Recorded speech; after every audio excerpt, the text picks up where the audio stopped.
And we're going to begin in Washington, where Prime Minister Mark Carney is heading for yet another high-stakes meeting with U.S. President Donald Trump. A critical moment as Canada is seeking tariff relief. The CBC's Katie Simpson joins us now from Washington with more on this meeting. Katie, I don't know if it's optimism, hope, what we would call it. What are you learning about what to expect tomorrow? The expectation heading into this meeting, and the word I'm going to really stress here is the expectation, is the possibility of steel tariffs being lowered, some partial relief.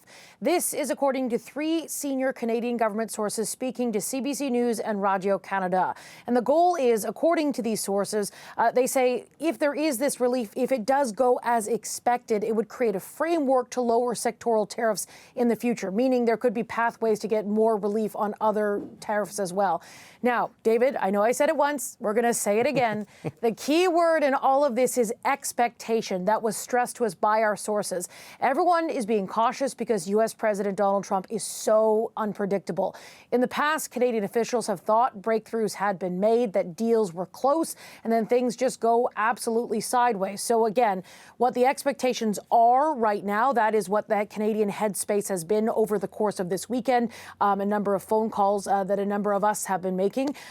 So again, that's where the expectations sit at this moment. U.S. President Donald Trump is speaking in the Oval Office, and he was just asked a short time ago what he is expecting to discuss with Prime Minister Carney. Have a listen. Well, I guess he's going to ask about tariffs because a lot of companies from Canada are moving into the United States. You know, everybody's moving back into the U.S., and he's probably going to be asking about tariffs. They're losing a lot of companies in Canada. Trump went on to defend his decision to impose tariffs, saying that they're generating billions of dollars for the United States, saying that they've helped him solve wars, and he sees them as a tool for diplomacy, as it makes America a peacemaking country by threatening to impose tariffs on different countries that are doing things that Donald Trump doesn't necessarily agree with. And he was asked a follow-up question about whether he'd be willing to shift his position on tariffs. He didn't answer it directly, but then gave another answer, just very firmly defending tariffs. Yeah, Katie, every conversation I've had about this has been loaded with qualifiers, right? Potential, hopeful, not necessarily optimistic, but a key thing you mentioned there, lowered is the best case scenario, not eliminated, right? So that's going to be interesting to see if it actually happens, right? There's no way it's going back to zero. So we'll find out tomorrow one way or another. No one has said that. We have not written that. No, I know. Yeah, no. I just wanted to drive that home. I just wanted to drive that home. There's the potential for some relief, some change. But nobody knows until we hear from the president himself. Okay, this meeting, this comes as Trump announces specifics about new tariffs he plans to impose, right? Yeah, so November 1st, according to a post on Truth Social, and I'm going to put another caveat sort of beside this one as well, Trump had threatened to unveil three new sort of areas that he wanted to tariff. Remember the kitchen cabinets and the wood products, that went ahead. Heavy and medium trucks, that he offered some specifics on today. And then he promised pharmaceuticals. We're still waiting for some more specifics on that one. But in terms of the heavy trucks, I believe November 1st is the date he says those are going to kick in. He says it applies to all countries. But again, anytime Trump promises something on social media or makes a threat on social media, you have to wait until you get your hands on the executive order and to get the specific details about what that means. Of course, across different sort of auto sector producing sectors across Canada, this causes great stress and great tension because are there going to be exemptions? Are there going to be CUSMA compliant carve-outs? All of these different kinds of things. Just so that our viewers are aware, I've reached out to the White House for some specific clarity to get more specific details on whether there is going to be some carve-outs for Canadian companies, if there's going to be anything that is, as long as it's in line with the free trade agreement, will the rates be lowered, will they be exempt, that kind of thing. One thing to note, we're not necessarily getting as many answers out of the White House as quickly as we typically do, because right now, of course, the government shutdown is underway, and we heard Caroline Leavitt talking about how in some cases, not all cases, but some of the staff that are dealing in the White House sort of like liaison office that deal with press, they're furloughed as part of what's going on. Not all of them, but things are just moving slower as we try to seek clarity. So if we don't get any further clarity, that could be one of the reasons why, but we're seeking that clarity. Yeah, certainly some expectation from the industry here is the Ford F-Series, the Chevy Silverado heavy-duty truck. These could be affected by this, but again, we need to see what's in the fine print from the White House. Katie, thank you so much. As always, that's the CBC's Katie Simpson in Washington. And as Katie was saying, this will be Mark Carney's second trip to the White House since becoming Prime Minister. Carney is facing increased pressure to improve the relationship and deliver tariff relief. So how high should Canadians set their expectations? Former Canadian ambassador to the United States, David MacNaughton, joins me now. David MacNaughton, good to see you again, sir. Thank you for being here today. Yeah, no problem. Happy to do it. What I'm being told and what my colleagues have been told is that Donald Trump extended this invitation to Mark Carney, seemingly when they were at the UN in New York. How should we read that? Is that a positive sign that the president has invited the Prime Minister to the White House? Well, look, I think it's always extremely useful for the two of them to maintain a dialogue. And I think, Mark Carney's tried to reach out himself to keep in touch with the president. And, if the president's invited him down, I think it's a positive sign. But of course, predicting what is going to happen, in the Oval Office is always a dangerous speculation. Yeah, that is fair. I mean, even people in the government are trying to manage expectations around this because I don't think they know what to expect. There is some hope of maybe some kind of progress is the word that has been used, not full relief or the elimination, but maybe progress on steel tariffs in particular.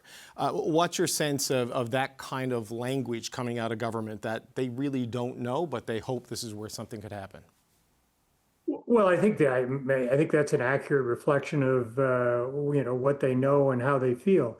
I think that the issue around the 232 tariffs is really important. Prime Minister is committed to substantially increasing our defense spending, and the tens of billions of dollars that we'll be spending on defense over the next few years.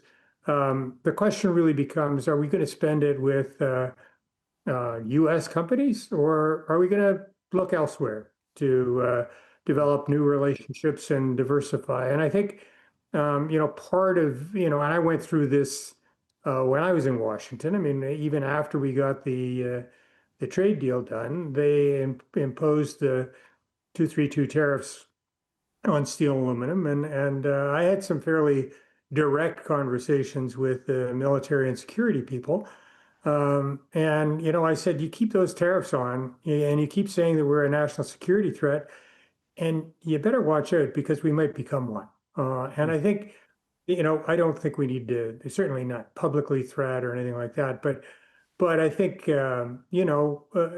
if we are going to, as the Prime Minister is committed to do, and I think it's a really good idea, to substantially increase our defense and security spending, then I think that the agreement has to be, okay, we'll do it, and we'll do it in concert with you as an ally, a NORAD partner, and a defense partner. But we're not going to go spending a whole bunch of money on American companies in the defense industry if you keep putting 232 tariffs on it. Not on. Right, but the 232 tariffs, these are the tariffs that the president has the right to impose when he considers something to be a national security threat. And to this point, no country has been able to get those removed, right? At least during the second Trump presidency. These have been slapped on various actors for various reasons. Most people see it as a pretext, and the Supreme Court will ultimately have to rule on it. But I mean, given that reality, and given that, the scenario you laid out, the big defense spending, that could be multiple years in the future. I mean, how hopeful do you think Canadians should be, the steel workers of this country should be, that something could happen on this? Well, I think, I think the answer to that is we've got to be patient. We've got to maintain the dialogue. We've got to continue to be in contact. And we shouldn't panic. I think at some point, and I don't know whether we've reached that point yet, probably not, but that the tariffs are going to start impacting on, consumer prices in the United States. The closer Trump gets to the midterms, the more I think he'll be anxious to do real deals as opposed to the kind of smoke and mirror deals he's done up until now. And hopefully by that point, we will have, established some, some parameters. It's not just defense spending. I mean, I think you've probably noticed over the last few weeks and months that the U.S. is really, really interested in critical minerals. And, they've been actually, the Defense Department's been putting up money into companies to secure access to critical minerals. Well, you know what? Last time I looked, we got a lot of them. And I think they want them and they need them. And so I think in between defense spending, critical minerals and everything else, there is something to be done. The question really is, when? And I think expecting something quick is just not in the cards. Well, expecting something quick, I wonder about this. And you have obviously more insight into the nature of the Trump administration than most. But, Kirsten Hillman, the ambassador, speaks with Jameson Greer, the U.S. Trade Representative. Dominic LeBlanc speaks with Howard Lutnick. But it seems unclear to me whether any of those people can actually commit to things and make a deal, and that it needs to be this leader-to-leader conversation between the Prime Minister and the President for things to be finalized, because the President's mood and whims and objectives could change, right? I mean, is that how we should read this particular dynamic, and why it's important that even if there isn't a deal, that the face time and the maintaining of the good relationship at the principal level seems to be key here? I totally agree. And I don't think I don't think either, Howard Lutnick or Jameson Greer, can make a deal, because I don't think they absolutely know from day to day what it is that the president's thinking or what he's prepared to do. And, I dealt with Jameson Greer. He was Bob Lighthizer chief of staff. He's a good guy. He's solid and everything else. But I won't comment on Lutnick. But the reality is that, if at some point a deal is done, it's most likely to be done between the two leaders. And so I think the Prime Minister's continuing to maintain a dialogue is useful and helpful. And I just think we should have measured expectations as to what's going to happen. Well, those measured expectations, I mean, how should Canadians view it, right? Because obviously a big part of the reason why Mark Carney won the last election was he was seen as the person to best take on this situation, deal with Donald Trump. He's being criticized by the Conservatives, saying, you're promised a win, where's the win? But, since he was elected, steel and aluminum tariffs have doubled. There's more tariffs coming on next week on lumber. So I know these things take time, but how should Canadians view this on the outside when the tariff rates seem to be going in the wrong direction rather than in the right direction 6 months in? Well, I think if we were the only country in the world that was getting hit by this, then I think we'd be we'd have justification for being concerned. Reality is that many of the goods that are covered by the USMCA, CUSMA, whatever, are actually still flowing and getting in tariff-free, and we've got an advantageous situation. Now, if you're a steel worker, that doesn't help. But I think, as I say, the easiest thing is to do a bad deal quickly. I mean, we were under a lot of heat when I was in Washington, from people to do something quickly. We were under heat to, establish a quota deal under the, steel and aluminum tariffs. We resisted it and ended up getting a better deal on both. And so I think, as I say, if you're a steel worker or you're in the auto sector and everything else, I can fully appreciate and if you're in the opposition, of course, you're going to try and, say whatever you're going to say to make the Prime Minister look bad. But I think it's always easy to do a bad deal. You just shouldn't do it. That's all. Former Canadian Ambassador to the United States, David MacNaughton. We always appreciate the time and the insight, sir. Thank you. No problem.